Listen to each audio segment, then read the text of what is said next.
ஏகனை போற்றி இணையாளும் ஈசனை போற்றி பிரணவத்தின் பொருள் தந்து தகப்பன் சுவாமி என்று பெயர் கொண்ட என் குருநாதா போற்றி ஸ்கந்தாசனம். என்ன எல்லோரும் சுகமாகவும் சந்தோஷமாகவும் இருக்கிறீங்களா? கண்டிப்பாக இருப்பீங்க, இருக்கணும். எல்லோருமே மனசுக்கு நிம்மதியாக வாழ கற்றுக்கலாம். அதுவே வாழ்க்கையின் மிக அருமை. நம்ம சுக்ரா அஸ்ட்ரோவே சேனல் உங்களை அன்போடு வரவேற்கிறது. இந்த பதிவு நமது தனுசு ராசி நேயர்களுக்கு எதிர்வரும் 2026 வருடம் வருகின்ற குரு பயிற்சி பலன்கள் எப்படி இருக்குது அப்படிங்கிறத பார்க்கலாம். குரு பயிற்சி 2026 வருஷம் ஜூன் மாதம் 1ஆம் தேதி இரவு 1:30 1:45 வரைக்கும் மிதுன ராசியில் இருந்து கடக ராசிக்கு பயிற்சியாகக்கூடிய நேரம்.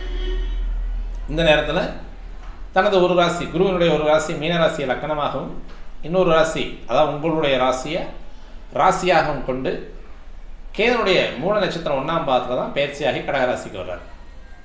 தனுசு காலபுருஷ தத்துவத்தின் 9ஆம் இடம், பாக்கியஸ்தானம் அப்படின்னு சொல்லுவோம்.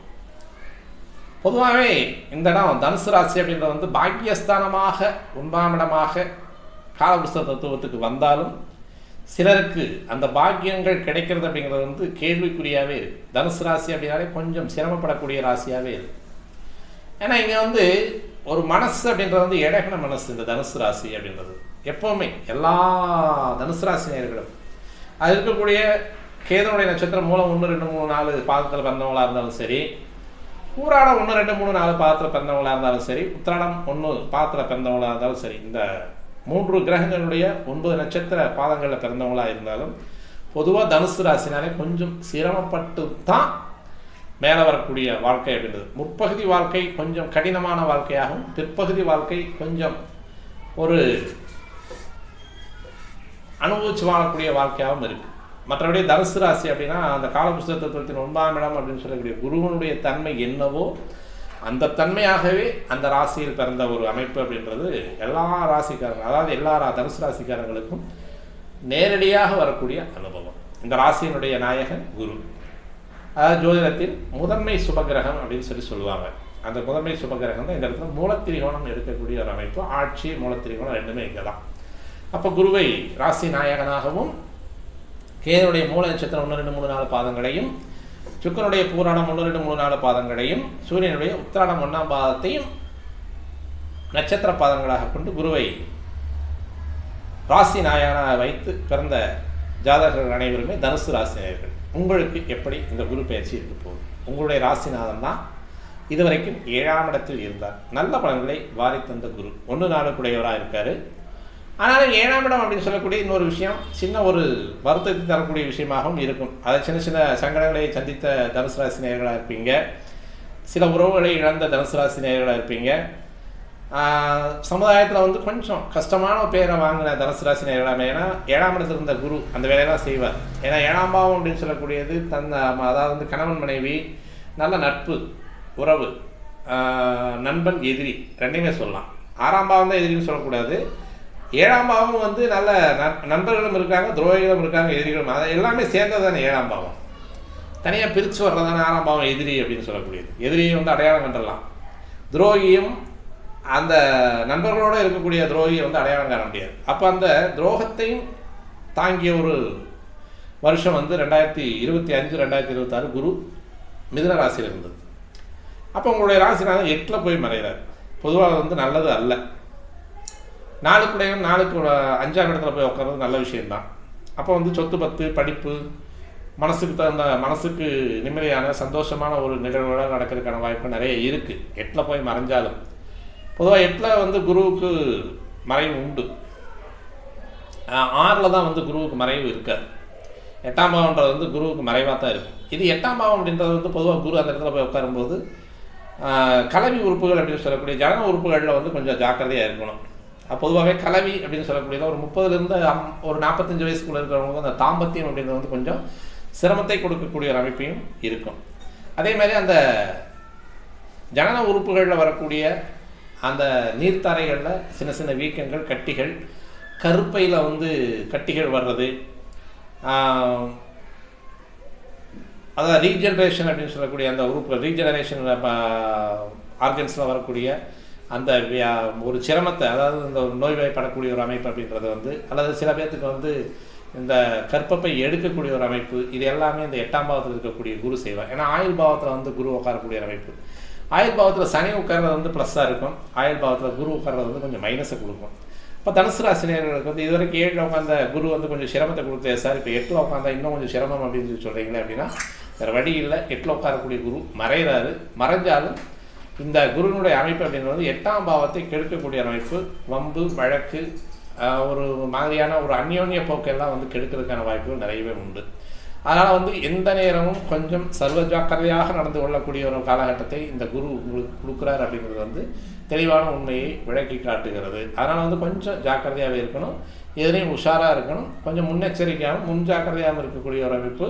உடல் ரீதியாகவும் முன்ஜாக்கிரதையாக இருக்கும். ஒரு சின்னதாக ஒரு ஏதாவது ஒரு தலை வலிக்குது, ஒரு இடுப்பு வலிக்குது, வயிறு வலிக்குது, நீர்த்தாரைகளில் வந்து கடுகடுப்பு வருது சார், எனக்கு வந்து கொஞ்சம் ஒரு மாதிரி பிறப்பொறுப்பில் வந்து கொஞ்சம் சிரமமெல்லாம் வருது அப்படின்னா உடனுக்குடன் தக்க மருத்துவ ஆலோசனை எடுத்துக்கிறது உங்களுக்கு நன்மையை தரக்கூடிய ஒரு அமைப்பாக இருக்கும். அப்படி இல்லை அப்படின்னா கொஞ்சம் அந்த வியாதி முத்துனதுக்கு பின்னால் +1 2 3 +, 4+னாலாம் போய் பார்க்க வேண்டிய ஒரு காலகட்டம்லாம் வரும். பெண்களுக்கு வந்து கர்ப்பப்பை ஒரு சிரமத்தை கொடுக்கும். ஏதாவது பயாப்சி எடுத்து நீங்கள் பார்த்துக்கிறது நல்லதாக இருக்கும். இல்லை அப்படின்னா கொஞ்சம் சிரமத்தை கொடுக்கக்கூடிய ராசியாக தனுசு ராசி வந்து சேரும். இந்த ஒரு வருஷம் கொஞ்சம் கஷ்டமாக தான் இருக்கும், வேறு வழி கிடையாது. அது வந்து நம்ம வந்து அதாவது உடல் உறுப்பு ரீதியாக அதுவும் வந்து குறிப்பாக அடிவயிறு, தொப்புள் பகுதி, ஜனன உறுப்பு பகுதி, அதிலிருந்து கொஞ்சம் மேல் தொடை அப்படின்னு சொல்லக்கூடிய இந்த உடலின் நடுப்பகுதிகள் பாதிக்கக்கூடிய ஒரு அமைப்பு அப்படின்றது வந்து இந்த 8ஆம் பாவத்துக்கு வரக்கூடிய குருவினால் வரக்கூடிய ஒரு அமைப்பு. ஏன்னா இந்த இடம் வந்து கொஞ்சம் கொஞ்சம் கொஞ்சம் கொஞ்சம் அந்த குருவினாலே பல்க் அப்படிம்போம், கொஞ்சம் பெருக்கும். அந்த பெருக்கக்கூடிய அமைப்பு அப்படின்றது வந்து கொஞ்சம் சிரமத்தை கொடுக்கக்கூடிய ஒரு அமைப்பாக இருக்கும். இந்த சதை வளர்ச்சி இருக்கும், நீர்க்கட்டிகள் இருக்கிறதெல்லாம் வந்து கொஞ்சம் இந்த பித்தப்பை, சிறுநீர் பைகளில், சிறுநீர் தாரைகளில், சிறுநீரகங்களில் கொஞ்சம் கொஞ்சம் சிரமங்களை கொடுக்கக்கூடிய ஒரு அமைப்பெல்லாம் வந்து இந்த குரு வந்து 8க்கு வந்தாலே வரும். கொஞ்சம் சிரமத்தை கொடுக்கக்கூடிய ஒரு அமைப்பு தான். ஆனால் இந்த குருனுடைய அமைப்பு பார்க்கக்கூடிய இடங்கள்லாம் எங்கெங்கே பார்க்குது அப்படின்னா உங்களுக்கு 2ஆம் இடத்தை பார்க்குது, 12ஆம் இடத்தை பார்க்குது, 4ஆம் இடத்தை பார்க்குது. உங்களுடைய தனுசு ராசிக்கு 4ஆம் இடத்தை குருனுடைய 9ஆம் பார்வை கடகராசியிலிருந்து தன்னுடைய சொந்த வீட்டுக்கு 4ஆம் இடத்தை பார்க்குறாரு. 2ஆம் இடம் அப்படின்னு சொல்லக்கூடிய மகர ராசியை பார்க்குறதும் 12ஆம் இடம் அப்படின்னு சொல்லக்கூடிய விருச்சிக ராசியை பார்க்குறதும் உங்களுக்கு எந்தெந்த மாதிரியான நன்மைகளை கொடுக்கும் அப்படிங்கிறத மட்டும் பார்க்கலாம். ஏன்னா 8ல் இருக்கக்கூடிய குரு வந்து இந்தந்த உடல் ரீதியாக வரக்கூடிய ஒரு அமைப்புகளை கொடுக்கும்.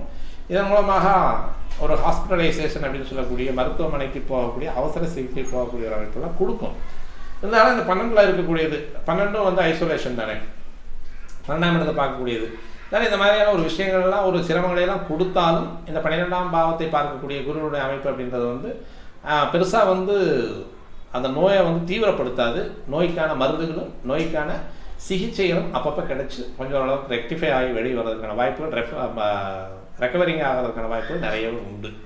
2ஆம் இடம் அப்படின்னு சொல்லக்கூடிய இடத்த நேரடியாக 7ஆம் பார்வையை பார்க்கக்கூடியது உங்களுடைய ராசிநாதன் உங்களுடைய 2ஆம் இடத்தை பார்க்குறது அப்படிங்கிறது வந்து நல்ல வருமானம், குழந்தைகளுக்கான கல்வியில் முன்னேற்றம், அதே மாதிரி குழந்தைகளுக்கான திருமண வைபவங்கள் நிறைய நடத்துறதுக்கான வாய்ப்புகள் இருக்குது. ஏன்னா சுபச்சிரவுகளை செய்யக்கூடியது 12ஆம் இடத்தை பார்க்கக்கூடிய குரு உங்களுடைய ராசிநாதன். நீங்களாக வந்து மனசு நிறைய, மனசு ஆர்ப்பரிக்க, மனசு ரொம்ப சந்தோஷப்பட செய்யக்கூடிய செலவுகள், வீடு வாங்குறது, குழந்தைகள் கல்யாணம் பண்ணி வைக்கிறது, குழந்தைகளுடைய படிப்பு செலவுக்கு கொடுக்கக்கூடியது, இதெல்லாமே வந்து இந்த குருவினுடைய அமைப்பு 8ஆம் இடத்துல இருந்தாலும் 12ஆம் இடத்தை பார்க்கக்கூடிய குரு, 2ஆம் இடத்தை பார்க்கக்கூடிய குரு தன சேர்க்கை, கல்வி சேர்க்கை, குடும்ப சேர்க்கை, இதையெல்லாம் செய்யக்கூடிய ஒரு அமைப்பு.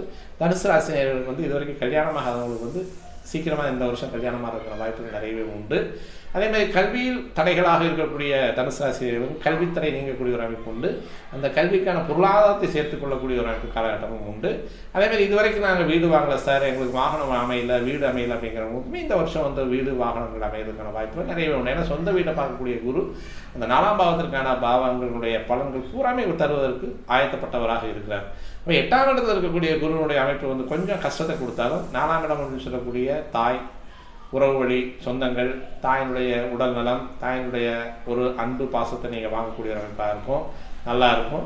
வீடு, மண், மனை, வாசல், வண்டி வாகனங்கள்லாம் புதுசாக நேர்த்தியாக இப்போ நான் இனிமேல் நினச்ச வண்டி வாங்கியிருக்கேன்னு சந்தோஷப்படக்கூடிய ஒரு அமைப்பு. ஏன்னா 4ஆம் பாவத்தை பார்த்தாலே மனசுக்கு சந்தோஷம் வரும். மனசுக்கு சந்தோஷம் வருது. உடம்பு ரீதியாக வரக்கூடிய இந்த பிரச்சனைகள்லாம் வந்து கொஞ்சம் கொஞ்சம் கொஞ்சம் கொஞ்சம் இருந்தாலும் மன ரீதியாக ஓரளவுக்கு பரவாயில்ல. கொஞ்சம் அதாவது சொல்லுவாங்க, இன்னும் ஒரு 10 நிமிஷம் கழிச்சு வந்தீங்கன்னா உங்களுக்கு ஒரு உசுருக்கே ஆபத்து 10 நிமிஷத்துக்கு முன்னாடி பரவாயில்ல, நம்ம 10 நிமிஷத்துக்கு முன்னாடியே போய் நான் தப்பிச்சுக்கிட்டேன் அப்படிங்கிற மாதிரியான அந்த மனசு ரீதியாக வரக்கூடிய ஒரு சந்தோஷமெல்லாம் அனுபவிக்கிற வாய்ப்புகளை நிறைய உண்டு. அதனால் 4ஆம் பாவத்தை பார்க்கக்கூடிய குரு வந்து உங்களுக்கு நல்ல ஒரு விஷயங்களை, நல்ல ஒரு சொத்து சேர்க்கை தரக்கூடிய ஒரு அமைப்பாக இருக்கும். 2ஆம் பாவத்தை பார்க்கக்கூடிய குரு திருமணம் சார்ந்த விஷயங்களை நடத்தக்கூடியது, படிப்பு சார்ந்த விஷயங்களை நடத்தக்கூடியது, இது எல்லாமே கொடுக்கக்கூடிய அமைப்பாக இருக்கும். 12ஆம் இடத்தை பார்க்கக்கூடியது கொஞ்சம் சிரமத்தை கொடுக்கக்கூடியது. இது வந்து வெளிநாட்டுக்கு வேலைக்கு போகிறவங்களுக்கு, வெளிநாட்டுக்கு சம்பாத்தியத்துக்கு போகிறவங்களுக்கு, ஊரை விட்டு வெளிதூரங்களுக்கு, தேசங்களுக்கு போய் சம்பாத்தனம் பண்ணுறவங்களுக்கு நல்லா இருக்கும் அப்படின்றத வந்து இந்த குரு பயிற்சியை வச்சு நம்ம தனுசு ராசி நேயர்களுக்கு இந்த பலன்கள் இந்த அளவுக்கு தெளிவான முறையில் நடக்கும் அப்படிங்கிறத சொல்லலாம். உடம்பை மட்டும் நல்லா பார்த்துக்குங்க. உடல் ரீதியான ஒரு பிரச்சனைகளை மட்டும் மருத்துவர்கள் தகுந்த ஆலோசனை, தகுந்த மருத்துவர், இதை மட்டும் ரொம்ப ஜாக்கிரதையாக இருங்க. இந்த குரு பயிற்சி அப்படிங்கிறது உங்களுக்கு நல்லா இருக்கும்னு சொல்லி நம்ம இந்த வீடியோ முடிச்சுக்கலாம். மீண்டும் நல்லது ஒரு பெரிய உங்களை சந்திக்க வேண்டிய நண்பர்களே. நன்றி, வணக்கம்.